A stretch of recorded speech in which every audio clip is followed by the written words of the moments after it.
샬롬, 오늘은 2월의 마지막 날입니다. 하나님께서 허락하신 2023년도 벌써 2달이 지났습니다. 성도님들은 한 해를 시작하면서 믿음으로 다짐한 결단들을 잘 지키고 계신가요? 한 해 중 이 시기가 되면 많은 분들이 벌써? 라는 이야기를 많이 합니다. 그만큼 시간이 빨리 지나가고 있다는 것을 의미하는 것 같습니다. 성경도 우리의 인생이 신속히 가니 날아간다라고 표현합니다.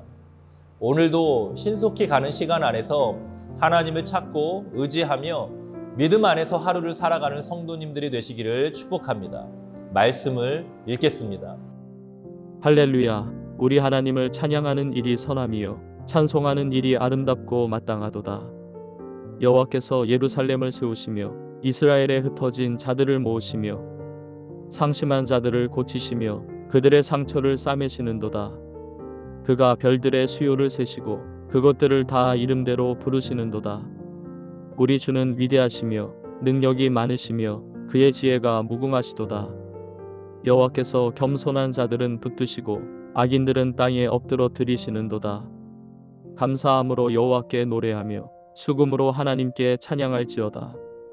그가 구름으로 하늘을 덮으시며 땅을 위하여 비를 준비하시며 산에 풀이 자라게 하시며 들짐승과 우는 까마귀 새끼에게 먹을 것을 주시는도다.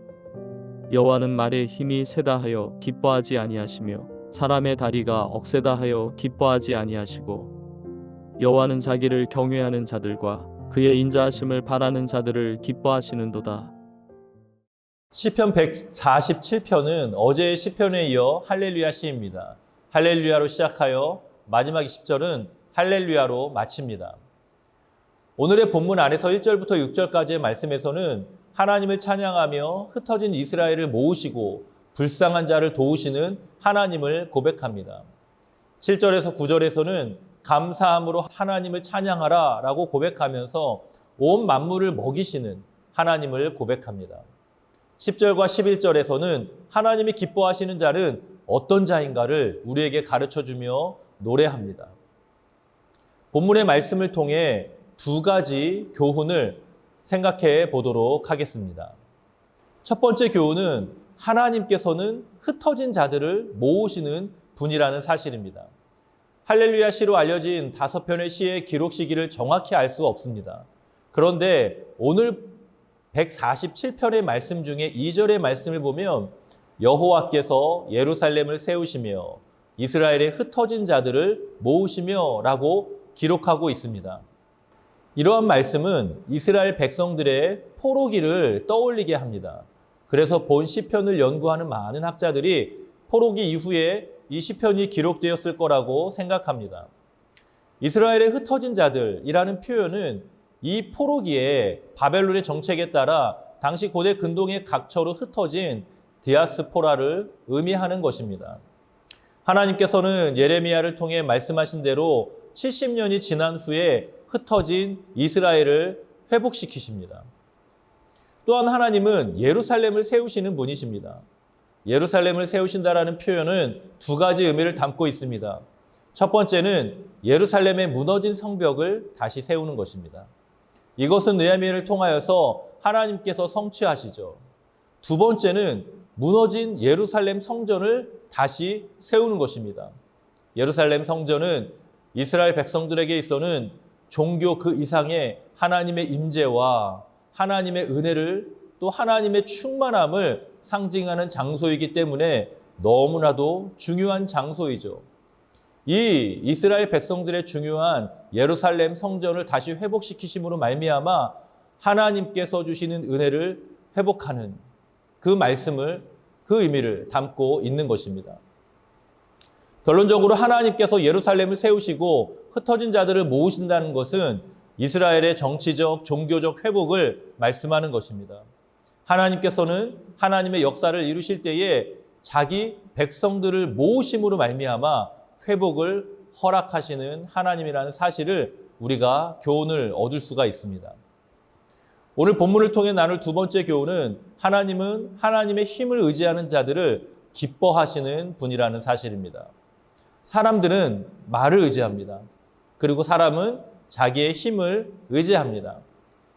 시편 20편에서 다윗은 어떤 사람은 병거, 어떤 사람은 말을 의지하나 우리는 여호와, 우리 하나님의 이름을 자랑하리로다 라고 고백합니다. 말은 고대 사회에서 전쟁에서의 힘을 의미하는 존재입니다.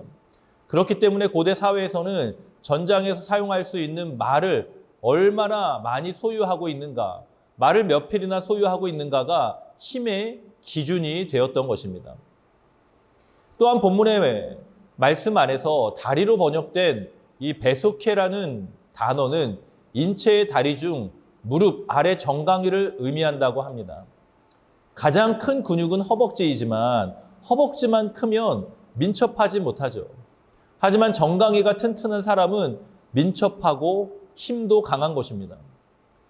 이 정강이를 표현하는 다리 역시도 싸우는 데 능한 힘을 의미하는 것입니다. 말도 그렇고 다리도 그렇고 전쟁에서 싸움에서 유리한 또 능한 힘을 의미하는 상징적인 단어가 되는 것입니다.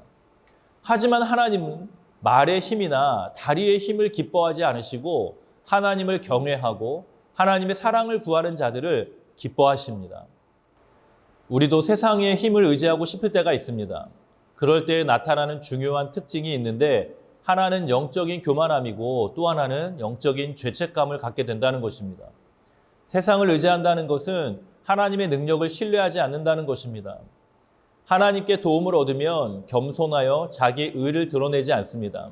하지만 세상과 나의 힘을 의지하여 잘 되게 되면 자기 의를 드러내고 교만하게 되는 것입니다. 또한 하나님이 아닌 세상과 나의 힘을 의지하게 되면 하나님을 신뢰하지 못한 것에 대한 죄책감을 얻게 됩니다. 하나님은 우리에게 죄책감이 아니라 회개를 원하시는 분이십니다.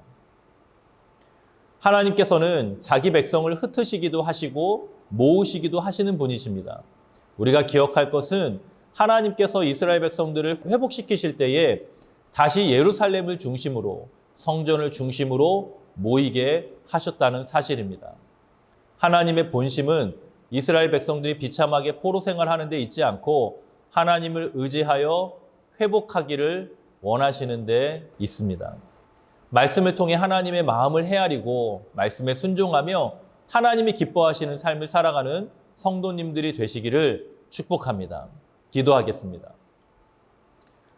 살아계신 아버지 하나님, 하나님의 은혜와 하나님의 지키심과 하나님의 돌보심 가운데 하나님과 함께하는 삶을 살게 하여 주옵소서.